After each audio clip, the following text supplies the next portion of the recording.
DD national पे आप देख रहे हैं कृषि दर्शन। हाय, मेरा नाम है हुदाबा और आप लोग देख रहे हैं डीडी नेशनल का कृषि दर्शन का एपिसोड। जैसे कि मैंने आपसे लास्ट टाइम प्रॉमिस किया था, कृषि दर्शन जो है वो लास्ट टाइम स्टूडियो में शूट हुआ था, लेकिन इस बार कृषि दर्शन प्रॉपर गार्डन में शूट होगा, जहां हम हमारे 2 यंग एज एंटरप्रेन्योर से पूछेंगे कि उन्हें किस तरीके से पेड़ उगाए, उन पेड़ों के पीछे उन्होंने क्या हर्बिसाइड्स यूज़ किए, क्या ऑर्गेनिक फार्मिंग किस हद तक उन्हें की, और फाइनली उन पेड़ों को उगाकर उन्हें क्या फ़ायदा मिला, उन्हें कैसे लगा उनके प्रोडक्ट्स जो उनके पेड़ों से उगे हुए हैं वो डिफरेंट है फ्रॉम जो उन्हें मार्केट में मिलता है। So let's start with our first guest mister Barack. Organic farming शुरू की और आज 4th क्लास में चढ़ गए हैं और इन 2 सालों में इन्होंने ऑर्गेनिक फार्मिंग में ब्रेथ टेकिंग इम्प्रूवमेंट की है। चलिए मिस्टर बराक, पहले आप मुझे बताइए आपने यहाँ क्या उगाया है। जी मैंने यहाँ पर ग्रेप का ट्री आता है। अच्छा, तो ये आपने उगाया है। जी जी जी जी। तो मिस्टर बराक, आप मुझे बताइए कि ये उगाने में आपने क्या क्या मेहनत की। जी पहले तो हमें बीज बहुत जगह पे ढूंढना पड़ा। जी जी। फिर बीज को हमें एक जगह मिली चाहिए, वो तो खोदा। अच्छा ठीक, तो आपने ये जगह क्यों चुनी ग्रेप के पेड़ के लिए। बिकॉज हमें शेड में मिल जाएगा आपको। बिल्कुल, आप सही बोल रहे हैं। आप देख सकते हैं, मैं हमारे व्यूअर्स को कहना चाहूँगी कि यहाँ पर इनके पास सपोर्ट है, और आपको पता है कि ग्रेप वाइन जो है वो एक क्लाइंबर है, और क्लाइंबर की वजह से इसको ज़रूरत होती है कि इसको सपोर्ट मिले। तो आप देख सकते हैं कि ये पेड़ जो है ये इस तरीके से उगाया गया है कि यहाँ आप देख सकते हैं कि जो पेड़ है ये इस शेड के बीच में और उस पेड़ के बीच में, इन 2 के बीच में उगाया गया है ताकि इस पेड़ को सपोर्ट मिले। और मिस्टर बराक, पहली टिप तो ये है कि पेड़ वहाँ उगाना है जहाँ आसपास सपोर्ट हो। दूसरी टिप क्या है? दूसरी टिप है एक अच्छी जगह मिलनी चाहिए, इसका अच्छा पिट हो जिसके अंदर आप बना सकते हो। पिट होल, ठीक ठीक। और मुझे बताइए कि कटिंग की आपने इस पेड़ की? जी 10 दिन पहले की थी। 10 दिन पहले आपने कटिंग की। कटिंग करते वक्त आप क्या जहन में रखते हैं मिस्टर बराक? जी इसको अच्छा बनाना है, उसके ज़्यादा लीव्स भी खतरनाक है। अच्छा, ज़्यादा लीव्स नहीं आने चाहिए, हमें कोशिश करनी है लीव्स मिनिमम रहे ताकि फ्रूट उगे। फ्रूट होना ही मेन है इसका। बिल्कुल सही। आप मुझे बताइए कि आपने हर्बिसाइड्स, फर्टिलाइजर्स कुछ यूज़ किया पेड़ को उगाने? जी नहीं, कुछ भी नहीं, सिर्फ ऑर्गेनिक मैन्योर। मैन्योर में आपने क्या क्या इस्तेमाल किया? मैंने प्रोटीन यूज़ किए, जैसे कि अंडे के अंडे छिलके। के छिलके। ओके। छिलके और जो चाय का and dead leaves. And dead leaves. Okay fine, great. तो हम अपने व्यूअर्स को बताना चाहेंगे कि इन्होंने हर्बिसाइड्स, फर्टिलाइजर्स कुछ यूज़ नहीं किए हैं, इन्होंने ऑर्गेनिक मैन्योर यूज़ किया है, यानी कि हमारे डेड लीव्स इन्हें यूज़ किए हैं। मिस्टर बराक ने इन्होंने प्रोटीन के लिए एगशेल्स यूज़ किए हैं। तो आप देख सकते हैं इससे कचरा भी नहीं फैलता और हम पेड़ों को एक बेहतर पोषण दे सकते हैं ताकि इन रिटर्न जब हम ये फल खाएं हमारे फूड चेन में इनका क्या कहते हैं इसे कॉन्सेंट्रेशन ना हो केमिकल्स का, और हमें ज़्यादा सेहतमंद जीवन जीने को मिल सके। फ़िलहाल हम एक ब्रेक लेते हैं और ब्रेक के बाद हम दूसरी यंग एज एंटरप्रेन्योर से बात करेंगे जिन्होंने एक अलग तरीके की फार्मिंग की है। जैसे कि यहाँ पे हमने एक क्लाइंबर देखा, क्लाइंबर ही कह सकते हैं ग्रेप वाइन को, उसके केस में हम एक अलग ट्री देखेंगे। So I will see you after the break. हमने ब्रेक पे जाने से पहले आपसे कहा था कि हम एक दूसरे यंग एज एंटरप्रेन्योर से आपकी मुलाकात करवाएंगे जिन्होंने ऑर्गेनिक फार्मिंग को इस देश में एक अलग हाइट पे ले लिया है। तो हमारे साथ है मिस हाला वडू। हेलो हाला, आप बताइए आप किस क्लास में हैं? मैं अभी 5th में हूँ। कमाल की बात है, हमारे पहले एंटरप्रेन्योर 4th में थे और ये 5th में हैं। इन्होंने भी 2 साल पहले ऑर्गेनिक फार्मिंग की शुरुआत की जब यहाँ के कश्मीर वादी के हालात ठीक नहीं थे। तो आप मुझे बताइए आपने इस ऑर्गेनिक फार्मिंग में क्या क्या उगाया है? सबसे पहले हम आगे यहाँ पे यहाँ पर हमने बहुत सारे वेजिटेबल्स किए और कुछ अभी ग्रो नहीं हुए हैं क्योंकि अब इनका सीजन नहीं आ रहा, तो भी हमने इनमें बीज डाल के रख दिए। ओके, तो इसमें से क्या क्या वेजिटेबल्स हैं? जैसे वहाँ पर हमारे पास साग है, वहाँ पर हमारे पास अभी नए उगने वाले हैं कॉलीफ्लावर, और हमारे पास यहाँ बहुत सारी और वेजिटेबल्स हैं जो आपको दिखाना चाहती हूँ। जी। तो वहाँ आप से चलिए चलिए मैं दिखाती हूँ। यहाँ से क्या है? जी यहाँ पर हमारे पास साग है, यहाँ पर और साग है।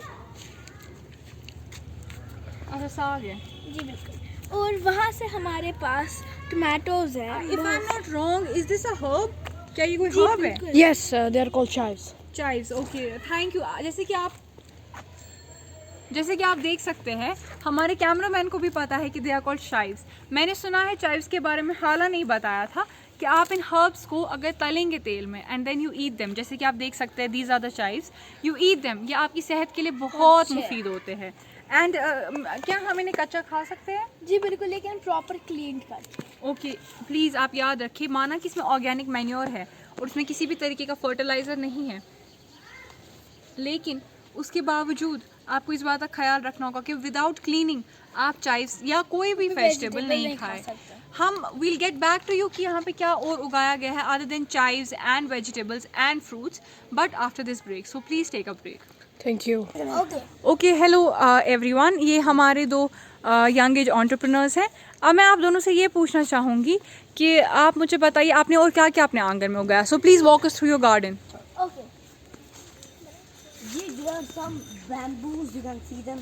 ओके एक्चुअली यहाँ का सीड नहीं है, these are from Malaysia. Okay okay, ये हमने मलेशिया से लाए हैं, तब जाके एक प्रॉपर बैम्बू के शेप में प्रॉपर वे में ग्रो हुआ। तो इस बैम्बू का क्या फ़ायदा है बराक, आप कुछ बोल सकते हैं इस बारे में? ये जमीन को थोड़ा फर्टिलाइज करते हैं। ओ, और हाला आप मुझे बताइए कि अदर देन बैम्बू आपने क्या उगाया है? मैं आपको बताने चाहती हूँ। हाँ ठीक है, दिखाइए। सबसे पहले वहाँ पर मैंने एक रेड रोज किया है। पूरा जितने भी आप यहाँ पर रोजेस देखना चाहेंगे जी। वो मैंने ही उगाए हैं। तो आप मुझे बताइए क्या इन रोजेस की कटिंग होती है? जी बिल्कुल होती है, लेकिन मंथ बाय मंथ नहीं होती है, ईयर बाय ईयर होती है, ताकि ये ज़्यादा उगे प्रॉपर्ली, उनको प्रॉपर शेप दे पाए। उनके ज़्यादा होंगे तब जाके हम शेप दे सकते हैं, अगर छोटे होंगे तब जाके इनकी शेप ही बिगड़ सकती है। एंड ये जो यहाँ पे क्रीपर्स है दीवार पर, जी बिल्कुल। इसमें तो बहुत ब्यूटीफुल लुक आ रहा है। ये किसका आइडिया था आप दोनों में से उगाने का? हम दोनों का आइडिया दिया। ओ, आप दोनों का। But what was your inspiration, आपने क्या सोचा इसके पीछे उगाने का? हमने जी उन ग्रेप्स के पेड़ को देखा, ये क्लाइमर, तो बाकी फ्लावर भी तो क्लाइमर ही है। सही सही, आप बताइए हाला। हमें लगा कि गार्डन को और ब्यूटीफुल बना सकते हैं, अगर जी, इनका जी। कोई यूज़ है तो वो अपना यूजफुलनेस दे भी सकते हैं और आपको एक ब्यूटीफुल लुक भी दे सकते हैं गार्डन। बिल्कुल बिल्कुल।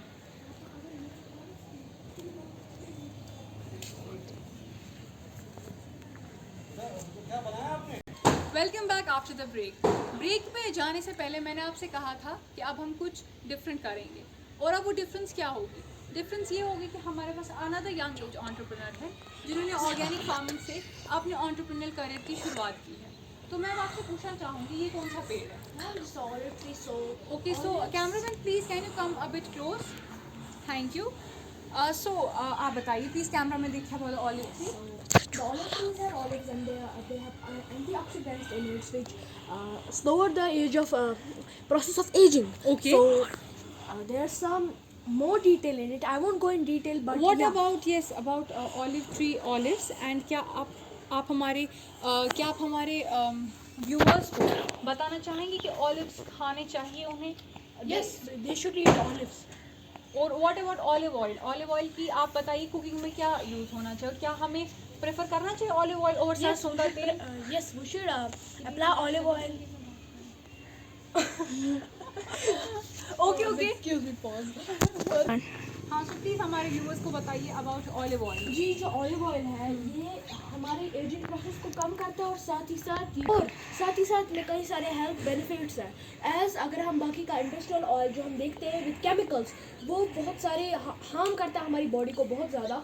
तो आई विल प्रेफर दैट हर एक घर में ऑलिव ऑयल ही यूज़ किया जाए। और आप मुझे बताइए कि ऑलिव ऑयल जो है, ये तो ठीक है आप ऑलिव ऑयल का बता रहे हैं, आप मुझे बताइए कि ऑलिव्स खाने के बारे में क्या बताएंगे, क्योंकि लोग यूजुअली ऑलिव्स नहीं खा पाते because of its bitter taste.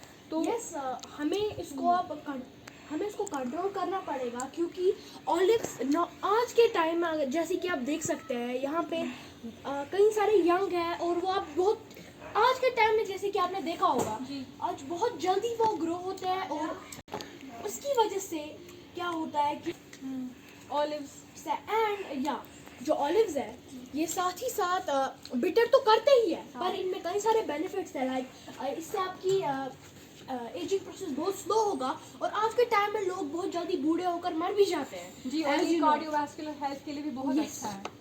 For a month. Okay, so thank you, Mr. Hassan Wadu, for Thank your significant contribution towards our show. Now I would like to take another break, और break के बाद मैं एक conclusion और summary दूंगी कि आज के शो में हमने क्या सीखा. So see you after the break. अभी okay, so welcome back after the break. Break पे जाने से पहले आपने 3 entrepreneurs, miss Hala Wadoo, mister Barak Wadoo and mister Hasnain Wadoo के कॉन्ट्रीब्यूशंस देखे. हाला वडू ने हमें हर्ब्स और सब्जियों का बताया, मिस्टर बराक ने हमें फ्रूट्स का बताया, एंड देन मिस्टर हसनैन ने हमें एक अनकन्वेंशनल फ्रूट यानी कि ऑलिव्स के बारे में बताया. यहाँ पे हम देखते हैं कि सब्जियाँ और फल तो लोग खाते ही हैं, लेकिन जैसे कि हर्ब्स थे, चाइव्स या ऑलिव्स, ये लोग खाना प्रेफर नहीं करते. पर मेरी एडवाइस लोगों से है कि आप प्लीज़ हर्ब्स खाइए, चाइव्स खाइए, ऑलिव्स खाइए. वो आपकी सेहत के लिए, आपकी कार्डियोवास्कुलर हेल्थ के लिए बहुत ज़्यादा अच्छा है. और ये हमारा पहला पॉइंट था इस शो में. दूसरा पॉइंट ये था, ऑर्गेनिक मैन्योर यूज़ कीजिए, एगशेल्स यूज़ कीजिए, डेड लीव्स यूज़ कीजिए, फर्टिलाइजर्स अवॉइड कीजिए, बिकॉज अगर हमने फर्टिलाइजर्स का ज़्यादा यूज़ किया तो वो फूड चेन में कॉन्सेंट्रेट होकर हमारी बॉडीज़ को पॉइजनस कर सकते हैं. इसीलिए कमिंग टू दीज पॉइंट्स, मेरी यही उम्मीद है कि हमारे देशवासियों को आज बहुत ज़्यादा हेल्प मिली होगी आज के एपिसोड से. And next time we'll be back with more information about farming, about different kinds of farming, and hopefully next time we will try to talk more about the plants in the vases, कि किस तरीके से हम गमलों में different type के plants उगा सकते हैं और किस तरीके से वो हमारी डेकोरेशन लुक घर का इम्प्रूव कर सकते हैं. So I will see you next time on Krishi Darshan's next National episode Big Krishi on Darshan. only one channel, and that is DD National.